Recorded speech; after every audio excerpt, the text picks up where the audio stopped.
안녕하세요. 오늘 인터뷰를 맡은 청년 라이브 플러스의 김현진입니다. 태영입니다. 오늘은 첫 시작으로 곧 더불어라 노인복지관에 왔는데요. 우리 한번 한방으로 가보도록 할까요? 가볼까요? 갑시다!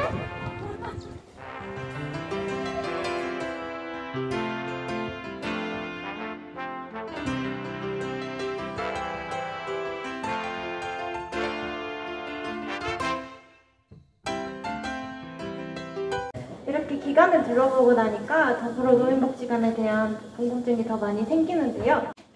코로나 팬데믹 이후 더불어라 TV 운영 영상 업로드를 통해 온라인 복지관 사업을 전개하고 있는 것으로 알고 있습니다. 이 사업을 운영하기 위해서 온라인 사업 운영부를 따로 만드셨을까요? 만들었죠. 그런데 이 또한 우리가 계획하고 되게 치밀하게 준비한 게 아니고 코로나 팬데믹이 우리한테 갑작스럽게 밀려들어 왔듯이 일단은 사회의 변화나 변혁이 우리에게 예고를 주고 이렇게 다가오는 건 아닌 것 같아요. 2020년 초에 저희도 아무런 준비 없이 코로나를 맞았습니다. 그래서 행정기관에서 무조건 휴관을 해라. 그래서 이제 휴관을 하고 있다가 열심히 달리던 말이 갑자기 멈추어서니까 굉장히 패닉이 오죠. 어려움을 겪으면서 도대체 지금까지 우리가 대응해왔던 노인복지관의 그 평소에 정해져 있는 사업을 하나도 진행시킬 수가 없었어요. 그렇다면은 코로나 팬데믹이 끝나기를 그냥 기다리기만 해야 하나 그런 고민이 깊었죠. 그랬다가 갑자기 이런 생각이 들었어요. 이때야말로 좀 진부하긴 하나 또 다른 하나의 기회이고 우리가 그동안 어떤 도전의식 없이 정해져 있는 매뉴얼대로 사회복지를 해왔던 그 통념에서 벗어날 수 있는 그런 기회일 수 있다는 생각을 다 같이 했어요. 온라인 복지관은 대면을 할 수 없었기 때문에 비대면으로 그럼 어떤 방식으로 접근할 것인가. 전화는 한계가 있어요.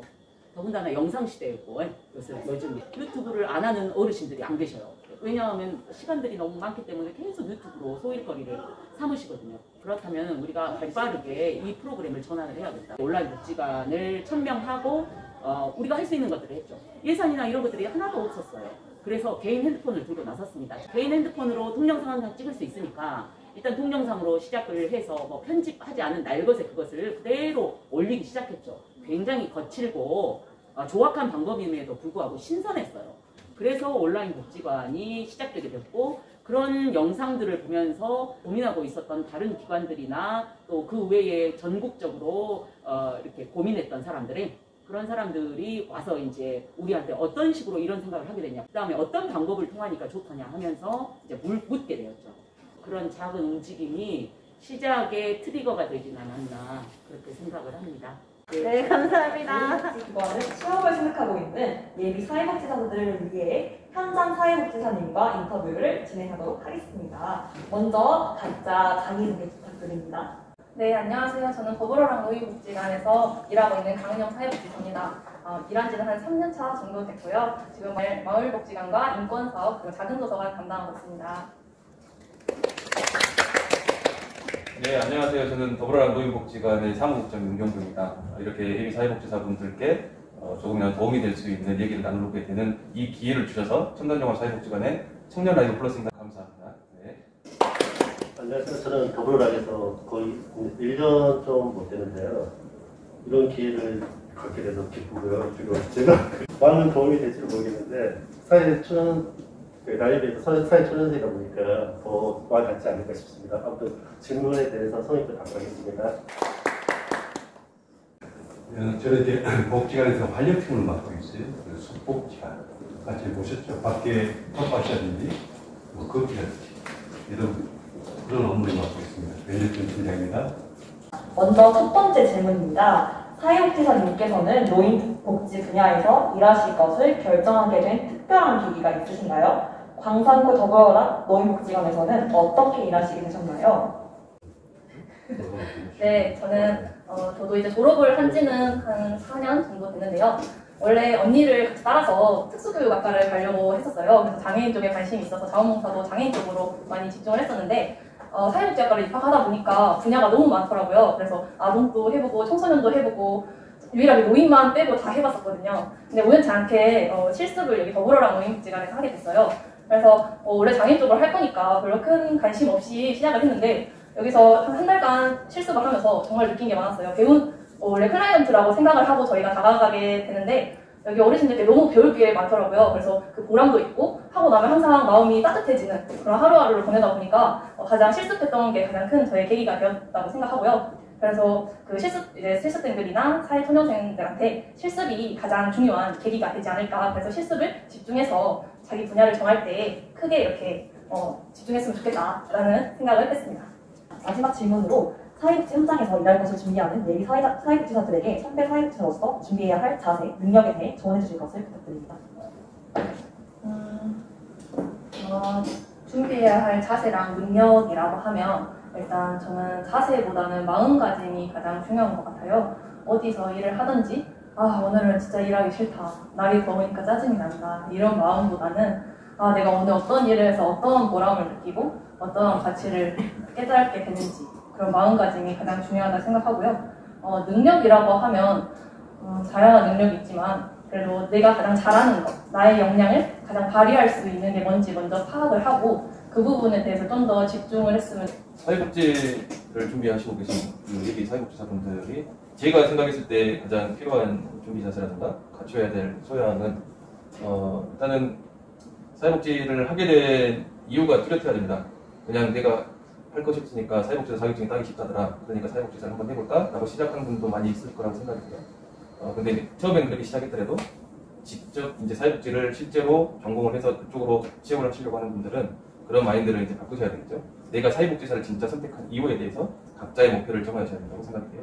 특히 사회복지사도 이제는 워낙 다양한 형태의 사회복지 시설이 생기고 앞으로도 지금은 생각해내지 못한 사회복지 업무들이 미래는 더 생겨날 수 있단 말이에요. 그런 것들을 대비해서 마음가짐이 가장 중요할 것 같습니다. 목적이 뚜렷한 마음가짐. 그리고 그 가져야 될 소양은 제가 볼 때는 뭐 능력이라기보다는 적극성이라고 생각이 돼요. 그러니까 처음에 사회복지에 발을 디디시면 수동적으로 사람이 될 수밖에 없습니다. 왜냐하면 가장 처음에 사회초년생일 확률이 높기도 하고 그리고 새롭게 다른 곳에서 다른 업무를 하다가 사회복지를 들어오신 분들이더라도 이제 그 생소한 일이기 때문에 거기에 대해서 조금 주변에 이렇게 시선을 볼 수밖에 없어요. 눈치나 이런 것들. 그런데 그런 수동적인 자세가 될 수밖에 없는데 그런 와중에도 적극성을 좀 띄셔야 된다. 제가 말씀드린 적극성은 이제 같이 가서 먼저 선배 사회복지사분들이 이런 업무에 대해서 이렇게 좀 업무 협조를 구하고 업무 지시를 할 때 그 시키는 일에서만 끝나는 게 아니라 이걸 시키는 이유가 뭘까라는 것을 생각을 하시고 이거는 이것 때문에 시키는 걸까라고 이제 스스로 이제 생각하시고 그러면 나중에 이거 끝나면 이게 또 필요하지 않을까 이러한 생각들을 하시면서 같이 이제 적극적으로 이제 사업을 꾸려 나가시면 그 사회복지사분은 누가 보더라도 같이 일하고 싶은 동료가 될 것이고 그리고 누가 봐도 저 사회복지사와 좀 얘기를 나눠보고 싶다는 이용자들이 굉장히 많이 계실 거예요.